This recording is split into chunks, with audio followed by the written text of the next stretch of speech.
రాష్ట్ర ప్రభుత్వం చేపట్టిన స్వచ్ఛదనం పచ్చదనం కార్యక్రమం విజయవంతంగా కొనసాగుతుంది.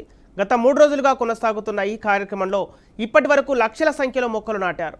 ఇక వేల కిలోమీటర్ల మేర డ్రైనేజీ కాలువలను, రోడ్లను క్లీన్ చేశారు. ఇందులో భాగంగా వరంగల్ భద్రకాళి దేవస్థాన ప్రాంగణంలో ఏసీపీ నందిరామ్ నాయక్ మొక్కలు నాటారు. అందరూ మొక్కలు నాటాలని ఏసీపీ పిలుపునిచ్చారు. ఇక బాధ్యతగా మొక్కలు నాటి వాటిని సంరక్షించడం వల్ల తన కుటుంబంతో పాటు ప్రజలు ఆరోగ్యంగా ఉంటారని తెలిపారు. ఉద్దేశం చాలా గొప్పది. స్వచ్ఛదనం పచ్చదనం. స్వచ్ఛదనం చూడండి, ఈ ప్రెమిసెస్ శుభ్రంగా లేకుంటే మనకు అనేక రకాల జబ్బులు రావడానికి అవకాశం ఉంది.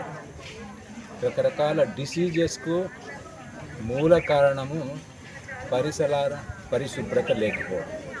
రకరకాల కారణాలతోని వాతావరణం అంతా కార్బన్ వాయువులతోని బాగా పొల్యూట్ అవుతూ ఉన్నది.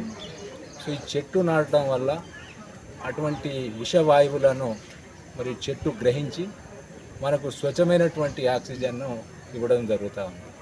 కాబట్టి మనం ఎప్పుడు కూడా పచ్చగా ఉండాలి అంటే మనం మొక్కలు నాటాలి. నాటడమే కాకుండా వాటిని కాపాడినప్పుడే ఈ ప్రోగ్రాం యొక్క పర్పస్ సర్వ్ అవుతుంది.